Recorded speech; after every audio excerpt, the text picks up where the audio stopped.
Start करें जी। अस्सलाम वालेकुम स्टूडेंट्स, उम्मीद आप खैर खैरियत से होंगे। बच्चों बिस्मिल्लाह पढ़ लें, दुरूद शरीफ पढ़ लें, फिर हम आगाज़ करते हैं। बिस्मिल्लाहिर्रहमानिर्रहीम।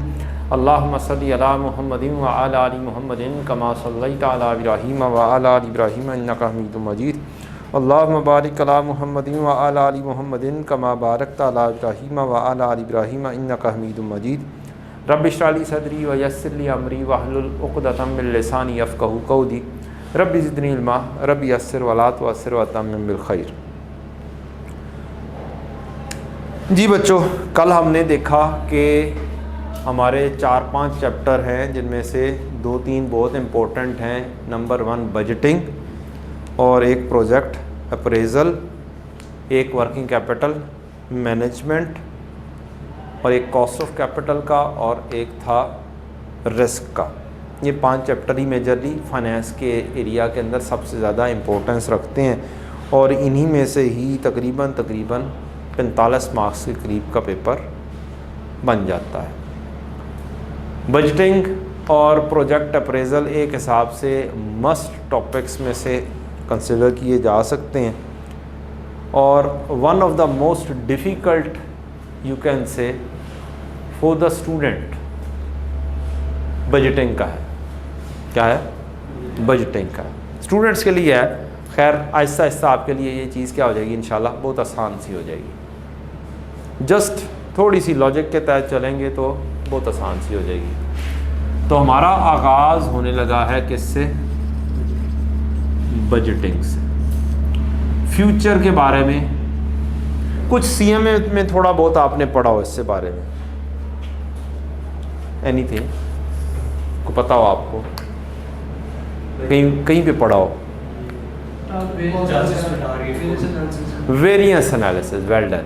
वेरिएंस में आप फ्यूचर के बारे में क्या करते हैं? बजट करते हैं, बजटेड चीज़ें लेते हैं, और उस बजटेड को कंपेयर करते हैं किससे?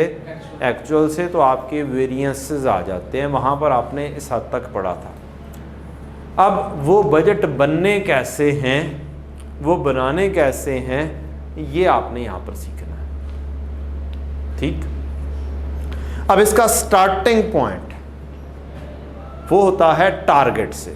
एक टारगेट सेट किया। क्या किया? एक फ्यूचर का, एक अगले साल का कह लें, या अगले सालों का। अगले सालों में आ जाएगा, वो हमारे कोर्स से एक हिसाब से निकल गया। अगले साल का, अगले चंद महीने का आपने क्या करना है? टारगेट सेट करना है। टारगेट सबसे पहले आप ये सेट करेंगे कि आपने सेल कितनी करनी है। क्या करनी है? फ्यूचर में सेल कितनी करनी है। आप अभी अगर एक साल पर हैं, आपका ये साल ख़त्म होने जा रहा है, यू आर स्टैंडिंग हेयर, और आप फ्यूचर के बारे में क्या करते हैं? अगले साल की प्लानिंग कर रहे हैं। क्या करने हैं? अगले साल की प्लानिंग कर रहे हैं। तो आप अगले साल का क्या बना रहे हैं? आप बजट बना रहे हैं। कहाँ पर खड़े होके? यहाँ पर। अगले साल बजट क्या है? फ्यूचर के बारे में एस्टिमेटेड सारा काम आपने करना है। तो सबसे पहले आप सेट करेंगे टारगेट के, जनाब मैंने सेल कितनी करनी है। ठीक। एक सेट होगा टारगेट, फिर डेफिनेटली मार्केटिंग डिपार्टमेंट से उसको करवाएंगे अप्रूव कि जनाब आप कितना सेल कर लेंगे, हम आपके लिए टारगेट सेट कर रहे हैं। तो आप क्या इस लेवल पर पहुंच जाएंगे? क्या पहुंच सकते हैं? तो वो सारी बातचीत करने के बाद एक चीज़ फाइनल हो जाएगी। क्या? कौन सी? Targeted sale. तो सेल आपने क्या करनी है? सबसे पहले नंबर पर आपकी होगी। अब सेल की वैल्यू मालूम करनी हो तो इसमें क्या चीज़ आती है? एक वही वाली चीज़, एक क्वांटिटी और एक रेट। कि सेल प्राइस क्या होनी चाहिए और सेल की क्वांटिटी क्या होनी चाहिए। ये आपने सेट कर लिया कि मैंने इस प्राइस पर बेचना है। जो आप सेल्स वेरिएंसेस देखा करते थे, कह लें क्या सेट करते थे? उसमें एक प्राइसिंग की भी होती थी और एक उसकी क्वांटिटी भी होती थी ना, दोनों चीज़ें। तो फिर एक रेट सेट हो जाएगा और एक उसकी क्वांटिटी सेट हो जाएगी कि अगले साल में आपने क्या सेल करनी है चीज़ें। अब आप बताएं, ये चीज़ सेट हो गई। क्या हो गई? सेट हो गई। यार लाइट चली गई है, क्या बात है? ओ आ गई। अच्छा जनाब, तो आपने टारगेटेड सेल सेट कर ली, what should be the next. अब सेल की बेसिस के ऊपर अगर आपने सेल की क्वांटिटी इतनी जनरेट करनी है तो डेफिनेटली उसके लिए बहुत सारी काम करने पड़ेंगे आपको। इसको बनाने के लिए बहुत सारे काम करने होंगे। अब आपने असल में क्या करना है, रिवर्स जाना है। क्या करना है, रिवर्स जाना है। क्या आपको इसके लिए मटेरियल लेना पड़ेगा, देखना पड़ेगा कि यार क्या करना है, लेकिन इससे रिवर्स पिछला गियर लगाएं, क्या बनता है, पिछला गियर लगाएं।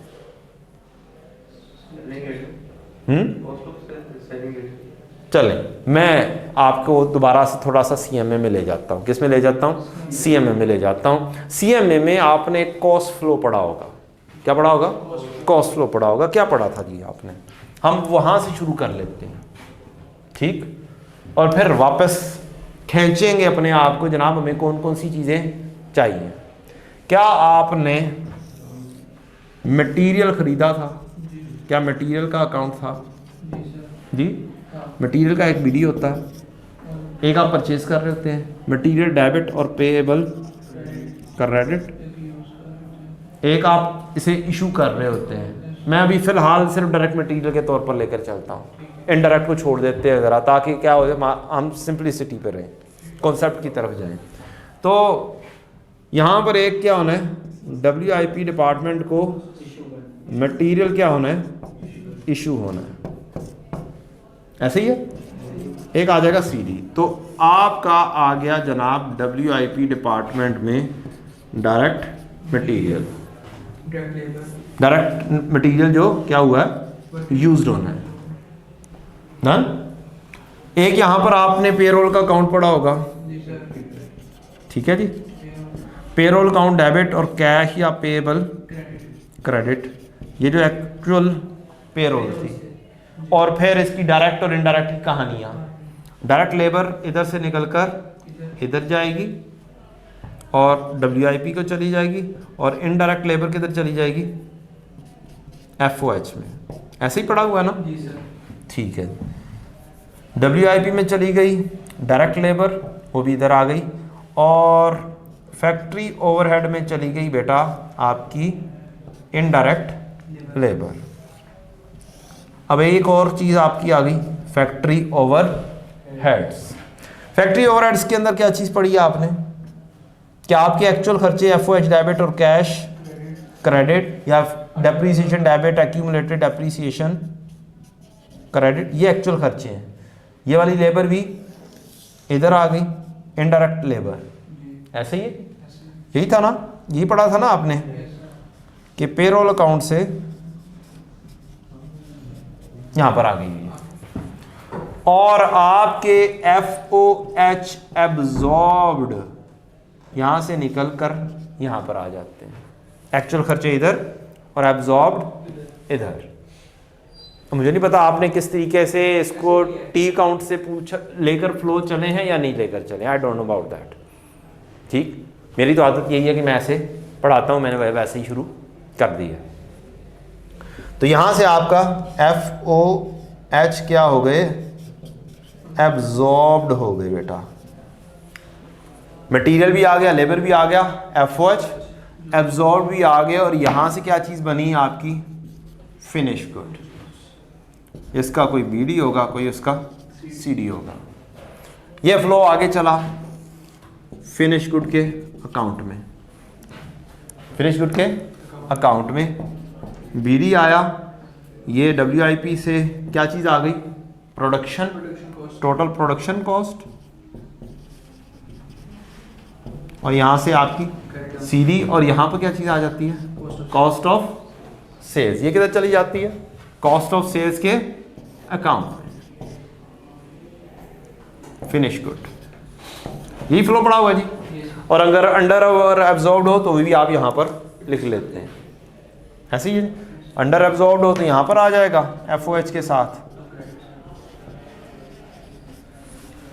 कॉस्ट ऑफ सेल्स डेबिट हो जाती थी और FOH क्रेडिट हो जाता, और अगर ओवर एब्जॉर्ब्ड हो तो कॉस्ट ऑफ सेल्स क्रेडिट हो जाती थी, FOH डेबिट हो जाती।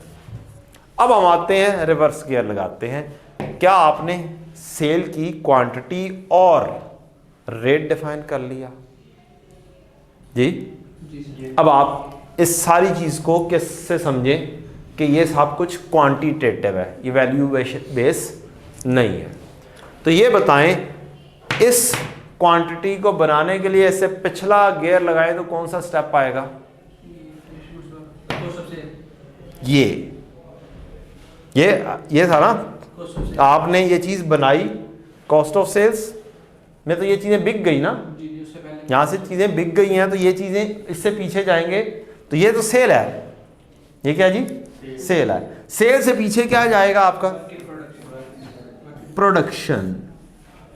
कि जनाब आपने प्रोडक्शन करनी कितनी है, ये चीज आपने क्वांटिटी फाइंड कर ली है। ये क्वांटिटेटिवली अगर देखा जाए तो सेल की क्वांटिटी कॉस्ट ऑफ सेल्स के साथ लिंक करेगी ना, उसकी कॉस्ट। तो आपने ये चीज डिफाइन कर ली कि मैंने अगले साल में सेल कितनी करनी है। बात समझ लग गई जी? अब आओ रिवर्स जाओ, तो इससे पीछे क्या चीज आएगी कि जनाब आपने प्रोडक्शन कितनी करेंगे कि ये सेल कर लेंगे। मसलन आपने कहा कि मैंने 10,000 यूनिट क्या करने हैं अगले साल में बेचने हैं। यूनिट्स की कहानी खेल रहे हैं आप, मैं रेट्स की कहानी के ऊपर नहीं जा रहा, सारी क्वांटिटेटिवली खेलेंगे अभी फिलहाल समझाने के लिए, फिर उसकी वैल्यूएशन के अंदर बाद में जाएंगे।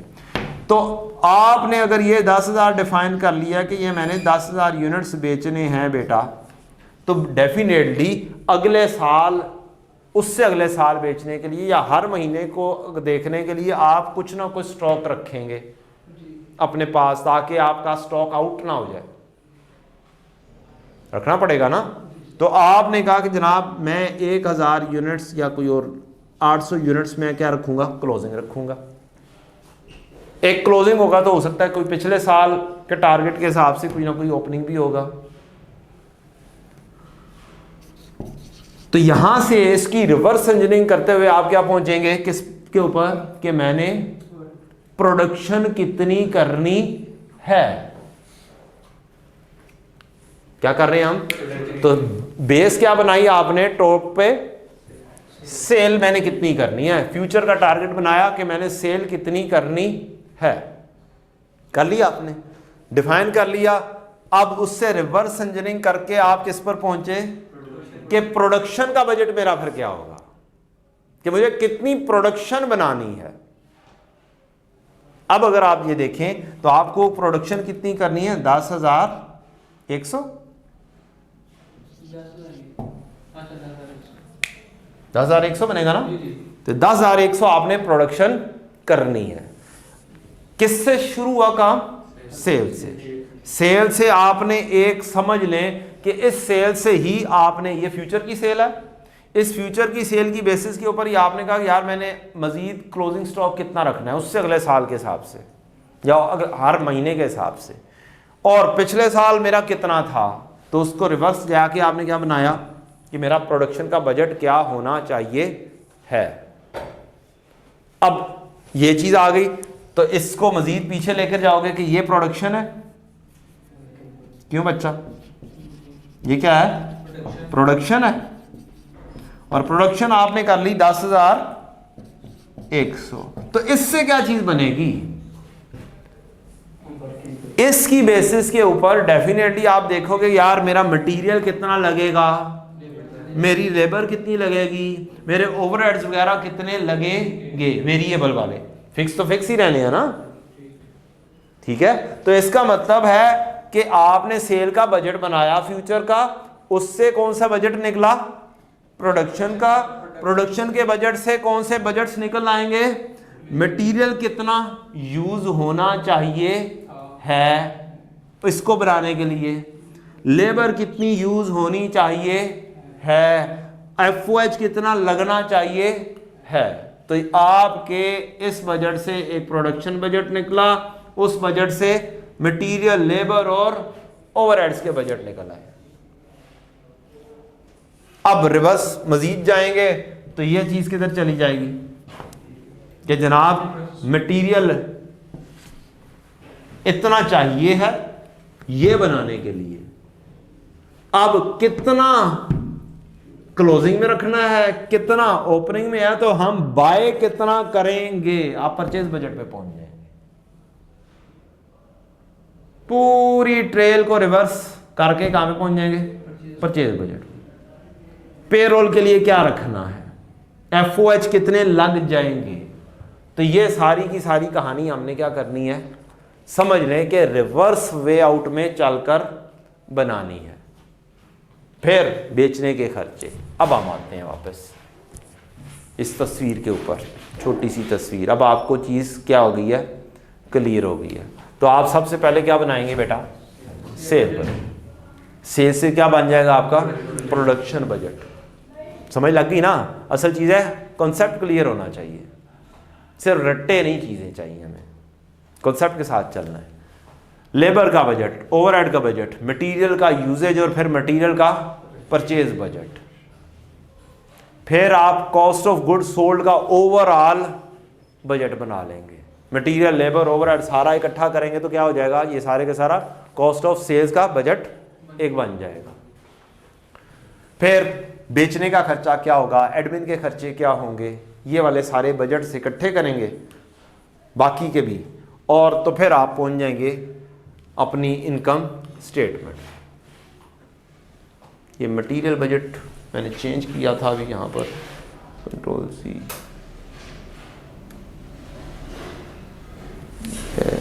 स्पेलिंग गलत हो गए हैं।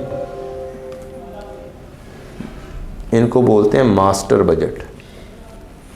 क्या बोलते हैं जी, मास्टर बजट। फिर आप इनकम स्टेटमेंट पर आ जाएंगे, कैश बजट आ जाएगा, कितना कैश इसके लिए रिक्वायर्ड है। जब आपने ये चीज़ें बाय करनी है तो क्या होगा, कैश की जनरेशन चाहिए, कितना कैश आना चाहिए, इनफ्लो क्या क्या कुछ होगा और आउटफ्लो क्या क्या कुछ होगा, तो आपका क्या आ जाएगा, कैश बजट आ जाएगा। ठीक है जी। कैपिटल, दरमियान में कितनी मशीनरी वगैरह खरीदनी पड़ जाएगी, कैपिटल बजट आ जाएगा। तो इन सब को करके आप फिर इनकम स्टेटमेंट और फाइनेंशियल पोजीशन भी बना सकते हैं। तो इनको क्या बोलेंगे आप, मास्टर बजट्स बोलेंगे। बात क्लियर है। अब इसके अंदर जो सबसे ज़्यादा क्वेश्चन जो पूछे जाते हैं वो इनके ऊपर पूछे जाते हैं, कैश बजट और इनकम बजट के ऊपर सबसे ज़्यादा क्वेश्चन इन दो चीज़ों के ऊपर होते हैं, क्योंकि इनमें क्या क्या कुछ शामिल है, ऊपर सारी वाली चीज़ें शामिल होंगी। रिवर्स जाते जाते जाते जाते पूरा सेल्स के शुरू होंगे और सारा कुछ बनाते बनाते आप यहाँ पर पहुँचेंगे, सारा मैथमेटिकल चीज़ें होंगी। बात क्लियर होगी बच्चों। Any question, any Curie till now, कोई कॉन्सेप्ट समझ ना आया हो? क्यों बच्चों?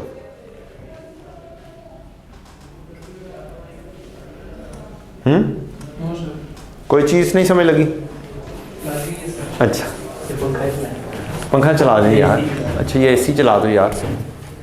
लाइट गई थी ना तो एसी बंद हो गया था, या पंखा चला लें या एसी चला लें, गर्मी बड़ी शदीद हो गई है जी।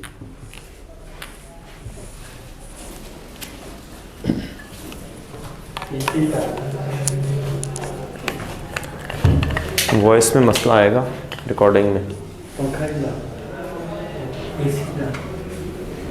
यार एक बात करो, देख लेता। बच्चे तो शरारती होते हैं ना यार, आप चुप करके एसी चलाओ, पंखा बंद कर दो, उससे शोर होता है यार। बच्चों ने तो अपनी शरारतें करनी है, उन्हें तो छेड़ना ही छेड़ना है।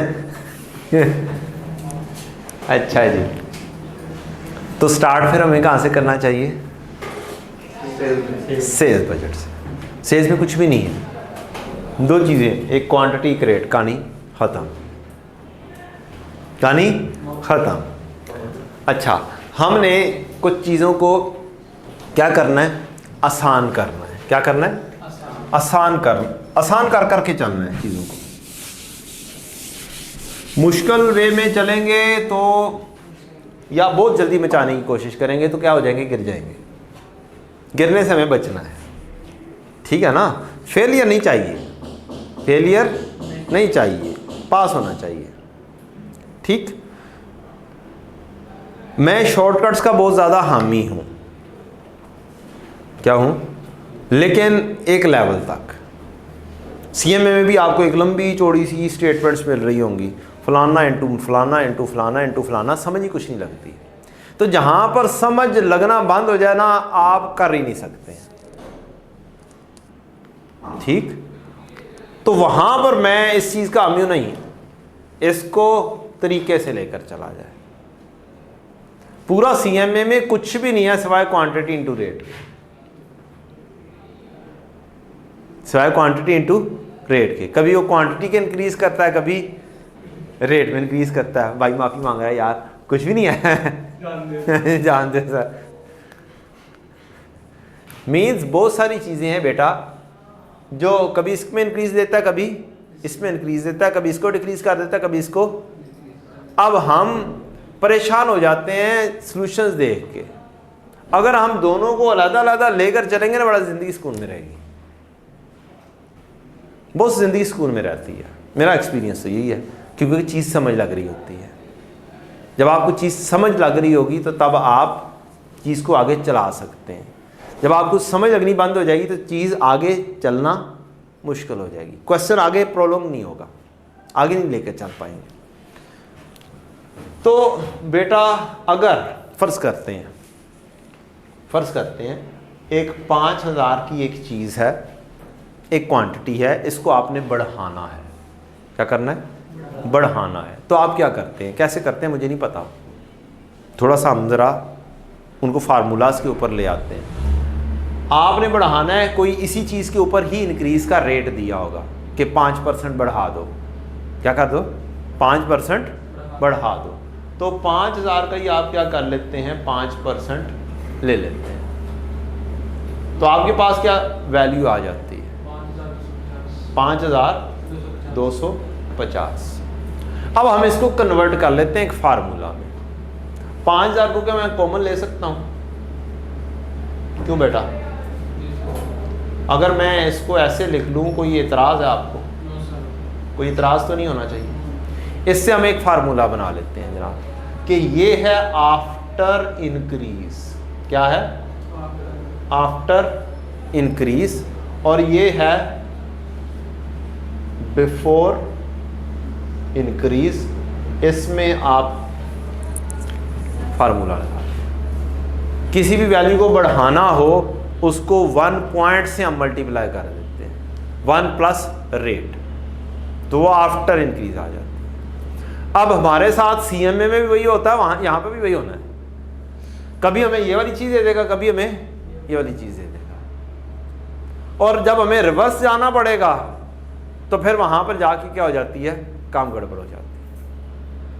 ठीक, सीएमए में एक लॉसेस की कहानी है ना बहुत सारी, और लॉसेस में कभी डिवाइड करना पड़ता है, कभी मल्टीप्लाई करना पड़ता है। आप लोगों को ये समझ नहीं लगती है कि यार कहाँ पर मल्टीप्लाई करना है, कहाँ पर डिवाइड करना है। Is it so? होता है ऐसा जी, होता है। तो वहाँ पर भी अगर आप एक फार्मूला बना लें, फार्मूले के अंदर चीज़ फिट इन करें, आपकी गलती नहीं होगी। यहाँ पर भी यही सिलसिला है। आप एक फार्मूला बना लें, फार्मूले में चीज़ को पुट इन करेंगे, गलती इंशाल्लाह नहीं होगी। या इंक्रीज़ आना है या डिक्रीज़ आना है, या आपको इंक्रीज़ होने के बाद की वैल्यू दी होगी, या आपको इंक्रीज़ होने से पहले की वैल्यू दी होगी। इसी तरह से डिक्रीज़ का भी फार्मूला, आपकी एक चीज़ है 8000 की, आपने इसको क्या करना है, डिक्रीज़ करना है। चाहे ये क्वांटिटी है, चाहे ये रेट है, इससे कोई फ़र्क नहीं पड़ता। डिक्रीज़ करना होगा तो क्या करेंगे, 8000 के ऊपर 10% से डिक्रीज़ करना है, तो 7200 आ जाएगा। अब इसको भी फार्मूले में कन्वर्ट कर दो। 8000 को ले लो common, 1 minus 0.1 is equal to 7200। अब इसको हम क्या करेंगे, हम इसको फार्मूले में कन्वर्ट कर देंगे कि ये डिक्रीज़ का फार्मूला है, before decrease 1 minus rate is equal to after decrease. आपको लग तो शायद अजीब सा रहा हो कि यार क्या बच्चों वाली चीज़ें पढ़ा रहे हैं, लेकिन इंशाल्लाह ये अफाका करेंगी। क्या करेंगी? फ्यूचर में अफाका करेंगी।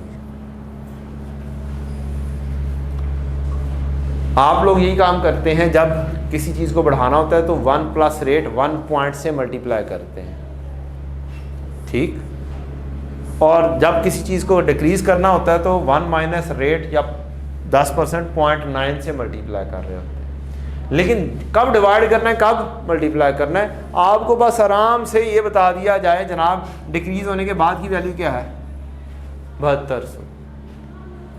क्या है? 7200। अब रिवर्स जाना है तो आपको 8000 ढूंढना है। क्या ढूंढना है? 8000 ढूंढना है। अब यहाँ पर वही चीज़ क्या हो रही है, डिवाइड में आ जाएगी। क्या आ जाएगी? लेकिन स्टूडेंट की बहुत बड़ी गलती होती है, सीएमए में भी ये चीज़ मिलती है, अक्सर औकात सीएमए में तो मिलती है कि करना था डिवाइड, कर क्या रहे हैं, मल्टीप्लाई, या करना था मल्टीप्लाई, कर क्या रहे हैं, डिवाइड। ये एग्जामिनर कमेंट्स ये बताते हैं। तो जब आपको एक फार्मूला पता होगा जनाब, तो फिर गलती होने के चांसेस कम हो जाएंगे। आपको सिर्फ ये देखना होगा ये डिस्काउंट होने के बाद की वैल्यू है, कम होने की बाद की है या ज़्यादा की है। तो अगर मुझे ये यहाँ पर पता है यार ये 7200 ये है, रेट मेरा क्या है 1 माइनस 0.1 है, तो अब गलती के चांस क्या हो गए, ख़त्म हो गए। अब इसने दूसरी साइड पे जाके डिवाइड ही होना है, तो गलती क्या हो जाएगी आपकी, रेशो गलती की कम हो जाएगी, चांसेस कम हो जाएंगे, भले थोड़ा सा टाइम ज़्यादा लग जाए। एक साइड पर एक चीज़ है बेटा कि आपने जल्दी मचाई और गलती करके मार्क्स लूज कर दिए। ऑन अदर हैंड आपने हल्का सा टाइम ज़्यादा लगा के मार्क्स फुल अचीव कर लिए। कौन सी बेहतर है? दूसरे वाली। मैं टाइम भी बचाने के बहुत हक में हूँ कि कहाँ से बचाना है, लेकिन सही करने के हक में हूँ। और उसमें आसानियाँ, जितनी आप अपने लिए आसानी पैदा कर लेंगे उतना आसान हो जाएगा। ये वाली चीज़ें पूरे सीएमए में कोई 6-7 फार्मूलाज बनते हैं बस, और लॉजिक के साथ, जैसे लॉजिक बनाकर आपके साथ डिस्कस किया, 6-7 फार्मूलाज बनते हैं। सेम लाइक लॉसेस के सीएमए में 2 फार्मूलाज, यहाँ पर जब आएंगे तो वो भी देख लेंगे इंशाल्लाह, ठीक है। अभी इनकी ज़रूरत है, ये चीज़ें डिस्कस हो गई हैं। आगे चल के जिसकी ज़रूरत तो पेश आएगी वो फार्मूलाज निकल कर आ जाएंगे बोर्ड में। लेकिन पूरे सीएमए में वो 6 फार्मूलाज हैं जो आपका काम क्या कर देते हैं, आसान कर देते हैं, सुकून में ले आते हैं। आए जनाब, यहाँ पर बेटा जी एक इम्पोर्टेंट बात, just like CMA format as such matter नहीं करते,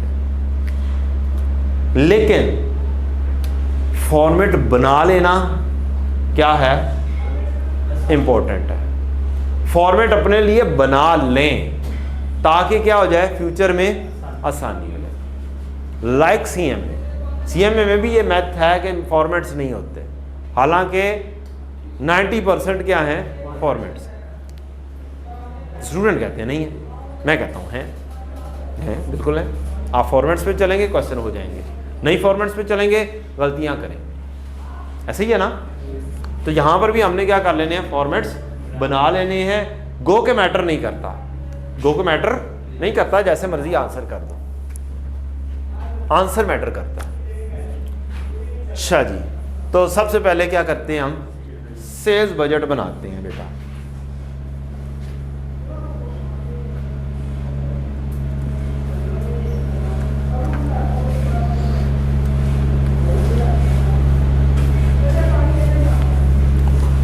Chunna Munna limited sells 2 products X and Y.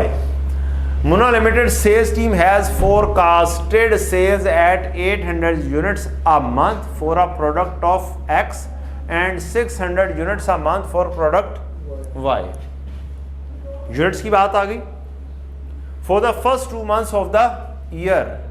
However, from March it is estimated that the monthly demand for X will fall by, कम हो रही है, whereas monthly demand for Y was expected to rise by 20%. No further change was expected in April. At present, product X is sold for 50 a unit, whereas selling price of Y is 40. In January, sales price of X is expected to rise by 7 rupees in March, whereas in February, sales price of Y is expected to fall by. No further change was expected in the budgeted period. Requirement क्या है? Prepare a sales budget for Munna Limited for the each of the 4 months ending 30th April 2001. हर महीने की क्या करनी है आपको? Sales budget बनाना है। Sales budget क्या है? कुछ भी नहीं, क्वांटिटी इनटू रेट। मैंने तो कहा जनाब, अब क्वांटिटी इनटू रेट में कहानियां कितनी हैं? है ना कहानियां? कहां पे इंक्रीज लेकर आनी है, कहां पर डिक्रीज लेके आनी है। कितने फार्मूला काम आएंगे?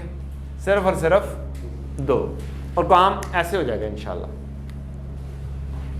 आप चुटकी भी जाएंगे, काम नहीं होगा। नहीं, आप बजाएंगे तो होगा इंशाल्लाह बेटा। मैं कोई जिन ना चुटकी बजावा तो काम हो जाए। ले बच्चों, जो बजटिंग है ना, कितने महीने की करनी है? 12 महीने की नहीं करनी, गौर से करें ना। ईच मंथ ऑफ 4, जनवरी से लेके अप्रैल तक।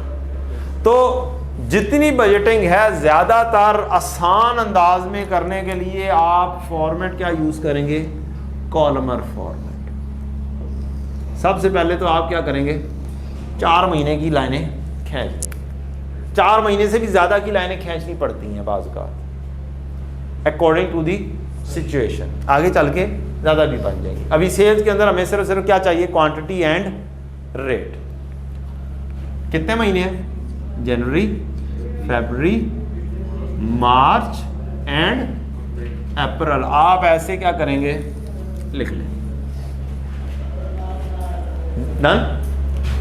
अच्छा जी, अब बताएं, Munna limited sales 2 product X and Y. क्या दोनों का काम करना है? तो पहले एक का कर लिया जाए तो ज़्यादा आसानी हो जाएगी, या दोनों को इकट्ठे चलाना शुरू कर दें? एक को करें तो क्या होगा? आसानी हो जाएगी यार। या फिर क्या करें, दोनों प्रोडक्ट के अलग-अलग से क्या कर दो? फॉर्मेट बना दो।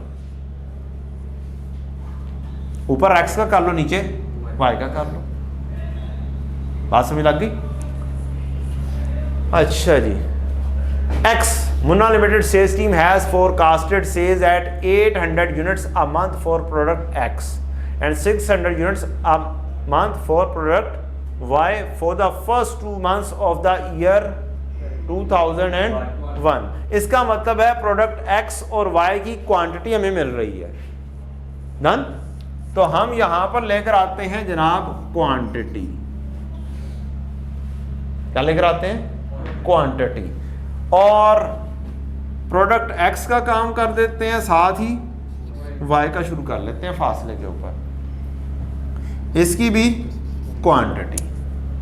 अब बताएं, पहले 2 महीने में इसकी क्वांटिटी कितनी? 800। एक्स की कितनी क्वांटिटी? 800। ये लिखा गया। यहां पर क्या है? 600 लिखा गया। अब आहिस्ता आहिस्ता आगे चलेंगे, step by step, slow, no tension. गौर से पढ़ना is the key to pass. आराम से हो जाएगा। आप कहेंगे देखने में कितना वैरायटी लग रही है, लेकिन थोड़ी देर में कहेंगे यार ऐसे हो भी गया।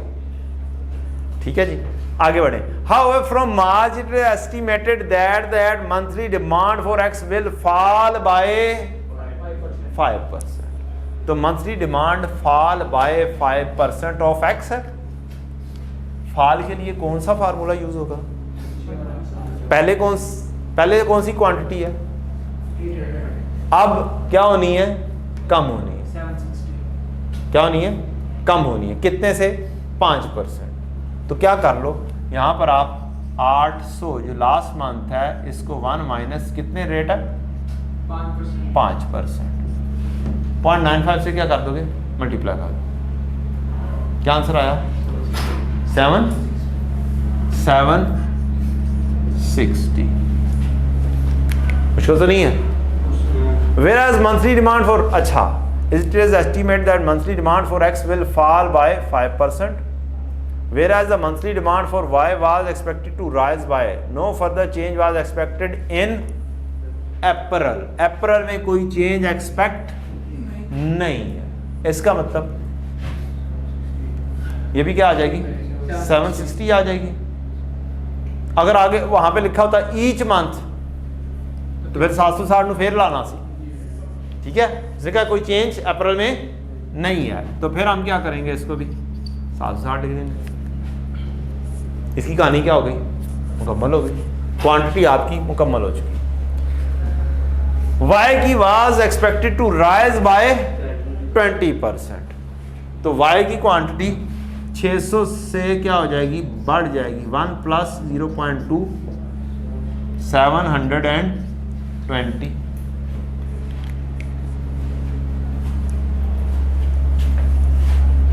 No further change was expected in April, तो ये अप्रैल में भी क्या चीज आ जाएगी 720। क्या क्वांटिटेटिवली आपने सारी कहानियां साइड पे कर दी, क्वांटिटी मालूम कर ली, कहानी क्या हो गई खत्म। वर्किंग लिखना अच्छी बात, वर्किंग लिख दें तो क्या है बहुत अच्छी बात है। At present product x is sold for 50, presently कितने पे बेचती है, प्रेजेंट से मुराद क्या है दिसंबर, अभी कितने में बिक रही है, कितने में बिक रही है, मींस रेट इसका क्या है प्रेजेंटली 50 रुपए। Whereas selling price of Y is 40, currently इसका रेट क्या है दिसंबर में 40। अब आ जाए, in January sales price of X is expected to rise by 10% and by 7 rupees in March. X की प्राइसेस 10% से क्या कर दी जाएं, बढ़ा दी जाएं, मींस 40 को क्या कर दो मल्टीप्लाई 1 प्लस कितना 10% है बेटा, आप 1.1 भी लिख सकते हैं। 40 का नहीं हुआ, किसका हो रहा है प्रोडक्ट एक्स 50 इतना in January, X is expected to rise by 10%, ठीक है जी। एक्स 50 ज़रब 1.1 क्या हो गया 55, ये भी क्या आ गई 55, और यहां पर क्या होनी चाहिए 55 जमा 7, जैसे वो कहेगा वैसे हमने चल पड़ना है। कह रहा है इंक्रीज हो रही है 7 रुपए से तो उतनी बढ़ा दो, कितनी आ गई 62, और कोई चेंज तो नहीं है। Whereas in February sales price of X is expected to fall by, अच्छा जी 62। अब पेपर पर्सपेक्टिव में ये बताएं, आपके पास एक बेस चीज हो चुकी हुई है X की, बोलें मैं भी Y की कैलकुलेशन कर दूं, Y के ये सारे करूं, या ये चीज मुकम्मल हो गई है। पेपर में ये भी तो जजमेंट करनी है ना, मार्क्स कहां पर से ज्यादा मिलने हैं या नहीं करनी है, बोले करनी है कि नहीं करनी।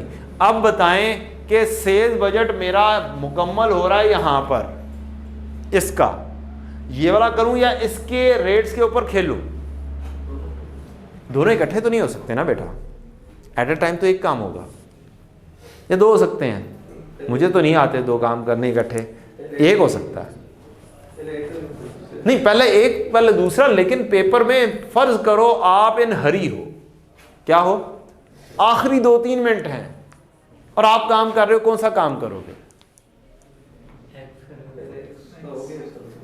जी रेट तो निकाल दिया, क्या आपने उसका बजट बनाया?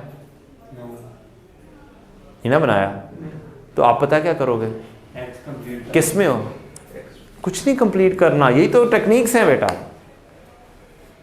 क्या है? यही तो टेक्निक्स हैं कि मार्क्स भी ले लेने हैं और करना भी कुछ नहीं है कि नहीं है? मिल सकते हैं या नहीं मिल सकते? नहीं, मल्टीप्लाई नहीं करेंगे बेटा जी। मैं इसको बोलूंगा A, इसको बोलूंगा B, और यहां पे लिखूंगा sales budget A into B। कहानी खत्म कर दूंगा, कुछ भी नहीं करूंगा ना बेटा, ना ना ना। आपको पूरी लाइन के मार्क्स मिल चुके हैं, आपको पूरी लाइन के मार्क्स मिल चुके हैं, अनलेस एंड अनटिल कि आपने ये आगे कहीं पे यूज करनी हो। क्या बस ये लिखना? That's more than enough. असल काम ये था, असल काम क्या था? ये था। ये हैं वो छोटे छोटे से पॉइंट्स जो हमें क्या आने चाहिए कि मार्क्स अचीव करने हैं, कैसे करने। एक स्टूडेंट है जिसने ये लिख दिया, उसने इस स्टेप के पूरे मार्क्स अचीव कर लिए सिर्फ ये लिखने से। और एक स्टूडेंट है सोचता रहेगा यार मैं क्या करूं, अब इतना टाइम लगेगा, मल्टीप्लाई करूंगा, पता नहीं क्या बनेगा। मार्क्स अचीव करना सीखें। पेपर में वो यही कहता है, इजी मार्क्स क्या कर देते हैं हम, लूज कर देते हैं, इजी मार्क्स हम छोड़ देते हैं। ठीक है ना? तो इजी मार्क्स छोड़ने नहीं है बच्चों। आए जनाब, इसके ऊपर आते हैं। सिग्नल कोई नहीं आ रहे कहता है।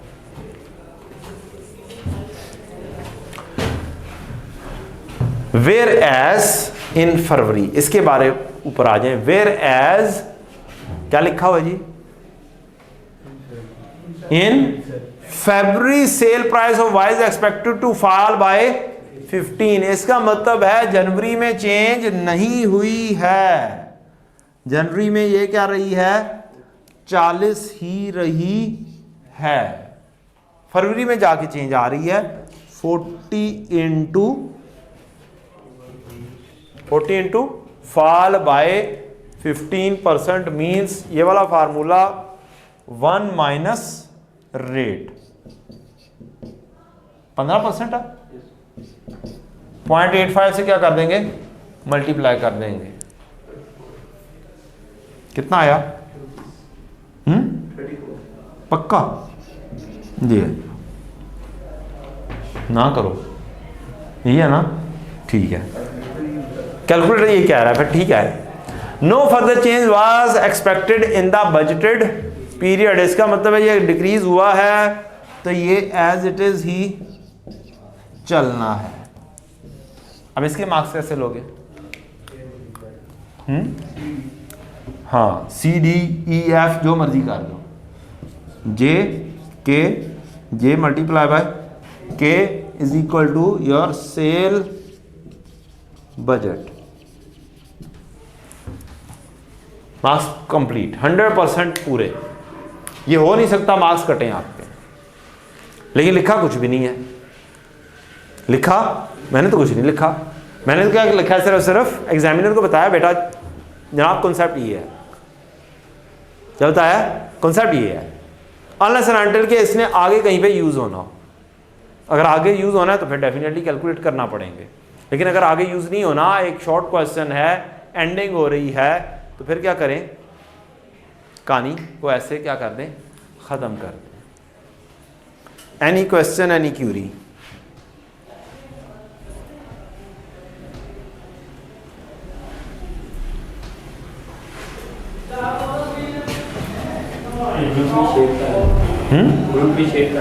ग्रुप में शेयर कर दें, ठीक है जी। और कोई चीज़?